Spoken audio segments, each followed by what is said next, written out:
Oke, bismillahirrahmanirrahim. Assalamualaikum warahmatullahi wabarakatuh. Alhamdulillah, puji syukur milik Allah pada kesempatan hari ini kita masih bisa bertatap muka kembali. Ya, mudah-mudahan semuanya masih dalam keadaan sehat walafiat dan tetap semangat untuk melaksanakan kegiatan perkuliahan.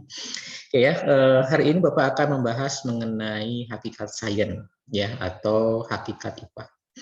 Oke, pembahasan terkait dengan hakikat sains atau hakikat dari IPA ini tentunya menjadi hal yang substansial, hal yang penting Anda ketahui ya. Karena nanti Anda akan menjadi seorang calon guru sains, calon guru biologi begitu. Sehingga di sini Anda perlu memahami ya, perlu tahu ya terkait dengan apa yang menjadi esensi dari sains atau IPA itu sendiri. Karena ini ya pemahaman Anda terkait dengan sains ya terkait dengan hakikat IPA atau hakikat sains ini nanti akan mendasari Anda ketika nanti Anda harus melaksanakan kegiatan pembelajaran ya. Jadi pengalaman belajar yang nanti Anda setting, pengalaman belajar yang nanti Anda ciptakan ini sedikit banyaknya akan dipengaruhi oleh pemahaman Anda terkait dengan hakikat dari sains itu sendiri atau esensi dari sains itu sendiri. Sehingga ya pemahaman Anda terkait dengan hakikat sains ini menjadi sesuatu yang penting ya, karena ini nanti akan menjadi semacam kerangka dasar bagi Anda ya ketika nanti Anda harus mengajarkan sains atau mengajarkan biologi kepada peserta didik begitu. Oke ya, jadi seperti yang tadi Bapak sampaikan bahwa cara pandang Anda terkait dengan sains ya, pemahaman Anda terkait dengan hakikat sains, esensi dari sains ini nanti akan berpengaruh pada program pembelajaran yang nanti Anda selenggarakan begitu. Sehingga di sini perlu pemahaman yang benar terlebih dahulu terkait dengan sains atau esensi dari sains itu sendiri. Oke ya. Nah, kalau kita perhatikan di sini ya, di sini ada definisi dari sains ya. Silakan Anda simak ya atau Anda baca ya definisi dari sains, karena dari definisi ini nanti sebetulnya Anda bisa memahami apa yang menjadi esensi atau hakikat dari sains itu sendiri. Coba kalian perhatikan di situ ya. Sains adalah ilmu pengetahuan atau kumpulan konsep, prinsip, hukum, dan teori yang dibentuk melalui proses kreatif yang sistematis, melalui inquiry yang dilanjutkan dengan proses observasi empiris secara terus-menerus. Merupakan suatu upaya manusia yang meliputi operasi mental, keterampilan, dan strategi memanipulasi, menghitung yang dapat diuji kembali kebenarannya, yang dilandasi dengan sikap keingintahuan atau curiosity, keteguhan hati, ketekunan yang dilakukan oleh individu untuk menyingkap rahasia alam semesta. Oke, jadi kalau kita perhatikan definisi sains ini, sebetulnya di dalamnya ini mengisyaratkan esensi atau hakikat dari sains itu sendiri, ya. Kalau kita perhatikan di sini, ya, di dalam sains itu ada yang kita sebut sebagai produk. Ya, produknya apa? Produknya adalah pengetahuan, pengetahuan tentang sains, pengetahuan tentang objek sains, pengetahuan tentang alam semesta. Pengetahuan yang bisa berupa konsep, prinsip, hukum, teori, atau yang lain. Nanti kalau Anda jadi seorang guru biologi, sebagai seorang guru sains, maka yang Anda ajarkan kepada peserta didik adalah produk sains, ya, atau pengetahuan sains. Anda menyampaikan konsep tentang IPA, konsep tentang biologi, prinsip IPA, prinsip biologi, hukum tentang IPA, hukum tentang biologi, termasuk di dalamnya Anda nanti akan mengajarkan teori. Jadi dari definisi ini ya, hal pertama yang harus kalian pahami bahwa di dalam IPA adalah ada produk. Ya, produknya adalah berupa pengetahuan gitu ya. Kemudian ya kalau kita lihat di bagian lain di situ ada pernyataan melalui proses kreatif. Jadi kumpulan pengetahuan yang dibentuk melalui proses kreatif yang sistematis, melalui inquiry yang dilanjutkan dengan proses observasi secara terus-menerus. Ya. Nah, ini hal kedua yang ingin Bapak sampaikan di sini, bahwa di dalam sains, di dalam IPA, ini ada yang kita sebut sebagai sebuah proses sistematis, proses kreatif yang sistematis melalui inquiry, ya, atau melalui proses penemuan. Oke, Bapak sering mengatakan bahwa di dalam sains itu ada proses sistematis. Proses sistematis ini ya bisa kita sebut sebagai metode ilmiah. Ya, di pembahasan sebelumnya Bapak pernah menyampaikan bahwa pengetahuan ilmiah lahir dari prosedur ilmiah. Ya, jadi pengetahuan ilmiah itu lahir dari langkah-langkah sistematis. Ya, dari langkah-langkah sistematis atau dari prosedur yang kita sebut sebagai prosedur ilmiah. Begitu. Di dalam IPA kita mungkin mengenal ada istilah metode ilmiah. Jadi metode ilmiah ini adalah sebuah prosedur atau langkah-langkah sistematis yang kreatif untuk bisa menghasilkan produk atau pengetahuan ilmiah, gitu ya. Jadi ini adalah hal yang kedua yang ingin Bapak sampaikan di sini, bahwa di dalam IPA ada yang kita sebut sebagai proses kreatif yang sistematis. Ini yang kita kenal sebagai metode ilmiah. Ya, jadi semua pengetahuan sains, semua pengetahuan IPA ini lahir dari proses atau prosedur yang dibenarkan. Ya, prosedurnya kita sebut sebagai metode ilmiah atau proses kreatif yang sistematis. Itu adalah metode ilmiah. Oke, itu adalah hal yang kedua yang ingin Bapak sampaikan. Kemudian yang ketiga di sini ya, yang ingin Bapak sampaikan. Coba Anda perhatikan di sini ya. Ada pernyataan yang dilandasi dengan sikap keingintahuan, keteguhan hati, dan juga ketekunan. Oke, jadi ini hal ketiga sebetulnya yang menjadi esensi dari IPA atau hakikat dari IPA itu sendiri. Ya, jadi di dalam IPA kita mengenal juga ada sikap ilmiah. Di antaranya di sini ada rasa ingin tahu. Itu adalah sikap ilmiah yang pertama, yang utama. Jadi ketika nanti Anda mengajarkan sains, mengajarkan IPA, sikap ilmiah pertama yang harus Anda bekalkan kepada peserta didik adalah sikap rasa ingin tahu. Karena yang namanya belajar itu awalnya dari rasa ingin tahu. Ya, ada kesadaran ya ingin tahu, ya keingintahuan. Ya punya rasa ingin tahu. Jadi kalau misalkan punya rasa ingin tahu yang tinggi, maka itu nanti akan mendasari peserta didik untuk bisa belajar mandiri. Tanpa disuruh mereka belajar karena memang ingin tahu, karena butuh dengan pengetahuan. Begitu. Kemudian ada keteguhan hati, itu juga menjadi salah satu contoh dari sikap ilmiah. Kemudian juga ada ketekunan. Nah, dari definisi ini ya sebetulnya kita bisa memahami bahwa di dalam IPA ya, di dalam hakikat IPA itu ada 3 dimensi. Yang pertama adalah produk, ya, dimensi produk.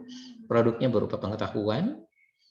Pengetahuannya bisa berupa konsep, prinsip, hukum, teori, dan lain sebagainya. Kemudian di dalam IPA juga ada proses kreatif yang sistematis. Ya, ada proses ilmiah, ada metode ilmiah. Sehingga nanti di sini yang namanya metode ilmiah ya, agar nanti bisa dijalankan, maka nanti memerlukan keterampilan proses. Keterampilan melakukan observasi, ya, keterampilan melakukan interpretasi, keterampilan merumuskan hipotesis, ya, keterampilan merancang percobaan, ya, kemudian menggunakan alat ketika percobaan, keterampilan mengkomunikasikan, dan keterampilan-keterampilan yang lain. Oke, kemudian yang ketiga, di dalam IPA itu ada yang namanya sikap ilmiah, betul ya. Jadi ini yang ingin Bapak sampaikan, bahwa di dalam IPA ya, Itu ada produk, ada proses, metode ilmiah, dan juga ada sikap ilmiah. Ya, jadi ini adalah 3 dimensi yang melekat pada sains. Dan ini yang menjadi esensi atau hakikat dari sains itu sendiri, begitu ya. Sehingga di sini Bapak ingin menekankan ya bahwa ketika nanti Anda harus mengajarkan sains, mengajarkan IPA, mengajarkan biologi, berarti Anda harus membekalkan ketiga dimensi ini. Ya. Jadi jangan hanya Anda membekalkan pengetahuan saja, membekalkan materi saja. Tapi di samping itu juga Anda harus membekalkan metode ilmiahnya, proses ilmiahnya, karena semua pengetahuan yang nanti Anda ajarkan kepada peserta didik itu lahir dari proses kreatif yang sistematis yang kita kenal dengan istilah metode ilmiah. Ya, jadi ada proses inquiry di situ, penyelidikan. Penyelidikan itu adalah ya melakukan metode ilmiah, sehingga nanti di bagian akhir metode ilmiah mendapatkan data, dianalisis, dapatlah pengetahuan. Gitu.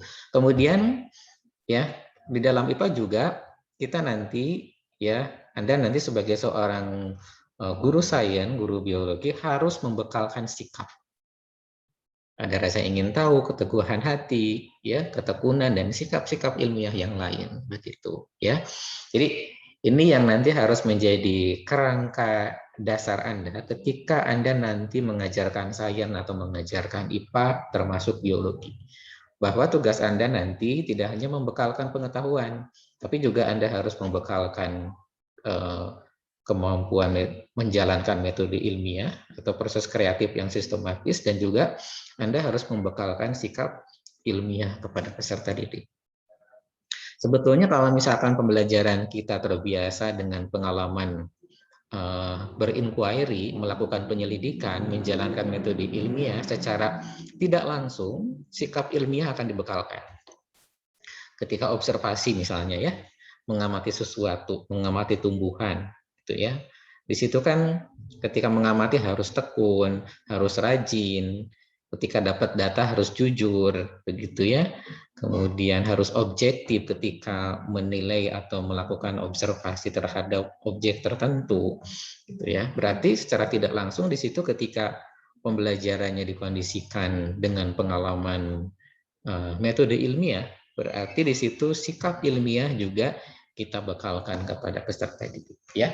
Jadi intinya itu ya, nanti Anda ketika mengajarkan biologi harus mengajarkan produknya, prosesnya, dan juga sikap ilmiahnya, ya.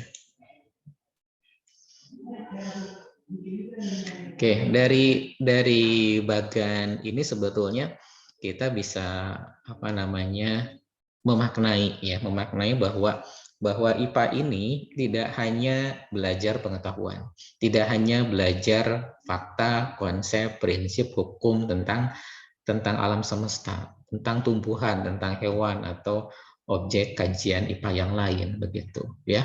Jadi di dalamnya ada sikap, kemudian juga ada metode ilmiah, ya. Nah, dari metode ilmiah ini nanti bisa melahirkan pengetahuan atau produk IPA. Ya, jadi kesimpulan yang dihasilkan dari sebuah percobaan, dari sebuah prosedur ilmiah, ini nanti akan menghasilkan sebuah produk IPA yang berupa pengetahuan. Ya, jadi ini adalah sebuah cara pandang yang tentunya nanti harus dibekalkan kepada peserta didik. Ya, jadi seperti yang tadi Bapak sampaikan bahwa sikap juga perlu dibekalkan. Misalkan tadi sikap rasa ingin tahu. Ya, jadi kalau misalkan peserta didik punya rasa ingin tahu yang tinggi, ketika kita sajikan fenomena biologi, fenomena IPA, pasti akan banyak pertanyaan yang akan ditanyakan oleh peserta didik, gitu ya. Ketika Anda menampilkan objek biologi, ya siswa atau peserta didik yang punya rasa ingin tahu yang tinggi pasti akan segala ditanyakan. Ini kenapa seperti ini? Ini mengapa seperti ini? Ini bagaimana prosesnya bisa terjadi dan lain sebagainya. Ketika melihat daun misalkan, kenapa daun warnanya hijau? Tapi kenapa daun yang sudah tua berubah, yang tadinya hijau menjadi kuning, menjadi merah? Mengapa bisa seperti ini? Bagaimana prosesnya dan lain sebagainya. Nah, untuk bisa menjawab pertanyaan-pertanyaan itu, tentunya ada prosedur, ada tahapan metode ilmiah yang bisa ditempuh, begitu ya. Di dalamnya nanti ada proses penyelidikan, eksperimen, ya. Di situ mengumpulkan data sehingga nanti dapat kesimpulan. Nah, kesimpulannya itu adalah jawaban dari pertanyaan-pertanyaan yang tadi diajukan. Oke ya. Jadi inti atau esensi dari IPA itu sendiri sebetulnya bisa kita rangkum dalam bagian ini, begitu ya. Jadi di dalam IPA ada proses, ya prosesnya tadi kita sebut sebagai sebuah proses kreatif, proses inquiry, penyelidikan, ya. Nah, untuk bisa menjalankan proses penyelidikan, metode ilmiah ini perlu keterampilan proses, identifikasi masalah, observasi, hipotesis, ya, inferensi, ekstrapolasi, melakukan sintesis dan lain sebagainya. Kemudian di sini juga ya secara tidak langsung ketika menjalankan proses ilmiah akan menghasilkan sikap ilmiah, akan membekalkan, melatihkan sikap ilmiah kepada peserta didik. Ya, misalkan rasa ingin tahu, ya, kemudian rendah hati, ya, tidak langsung percaya, jujur, begitu ya, tekun, ya, dan sikap-sikap ilmiah yang lain. Nah, dari proses ini nanti akan menghasilkan sebuah produk. Ya, produknya adalah pengetahuan, bisa berupa konsep, prinsip, hukum, teori, dan lain sebagainya. Begitu ya. Jadi untuk bisa memaknai, ya, memaknai fenomena, memaknai objek, ya, kejadian sains, kejadian biologi yang ada di alam semesta, ini perlu proses ilmiah dan juga sikap ilmiah. Dari situ nanti bisa menghasilkan produk atau pengetahuan ilmiah yang terkait dengan sains, yang terkait dengan biologi, gitu ya. Oke, ini adalah sikap-sikap ilmiah begitu ya. Jadi sebetulnya sikap ilmiah ini ya akan membentuk pribadi yang baik bagi peserta didik begitu ya. Yang namanya rasa ingin tahu, sikap objektif, tidak tergesa-gesa, tekun ya, bersikap terbuka. Ini kan sikap-sikap yang baik yang memang perlu ada dalam diri pribadi seorang peserta didik. Dan ini bisa dibekalkan begitu ya, bisa dibekalkan melalui pembelajaran sains, melalui pembelajaran biologi yang sesuai dengan esensi hakikat dari biologi itu sendiri. Nah, ini tadi ya, perlu keterampilan proses. Untuk bisa menjalankan proses ilmiah, ini perlu keterampilan proses. Ini ada macam-macam keterampilan proses ya. Ada observing, melakukan observasi, klasifikasi, melakukan pengukuran, mengkomunikasikan ya lewat tulisan atau lewat lisan begitu ya, melakukan inferensi, memprediksi, hypothesizing ya, menyusun hipotesis, interpretasi data. Ini adalah sikap-sikap ilmiah ya. Ini adalah keterampilan proses begitu ya yang dibutuhkan oleh peserta didik. Tentunya nanti Anda pun perlu membekalkan kemampuan ini. Dan Anda sebagai seorang guru IPA, calon guru biologi perlu memiliki skill-skill keterampilan proses ini begitu ya. Oke, ini adalah skill keterampilan sehingga untuk bisa memiliki kemampuan ini perlu melakukan observasi, perlu melakukan komunikasi, membuat grafik, membuat gambar, perlu membuat hipotesis dan lain sebagainya. Oke, itu barangkali ya yang ingin Bapak sampaikan ya pada pertemuan hari ini terkait dengan hakikat IPA. Jadi perlu Bapak tekankan lagi bahwa di dalam IPA itu ada produk, ada proses, dan juga ada sikap. Ya, dan ketiga dimensi tersebut yang tentunya nanti Anda harus bekalkan kepada peserta didik. Ya, jadi ketika nanti Anda jadi guru IPA, jadi guru biologi, jangan hanya membekalkan pengetahuan saja.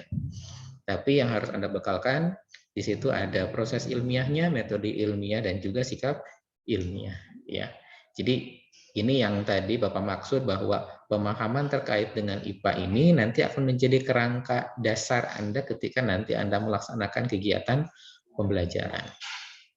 Oke, ya, barangkali itu yang bisa Bapak sampaikan. Ya, terima kasih. Assalamualaikum warahmatullahi wabarakatuh.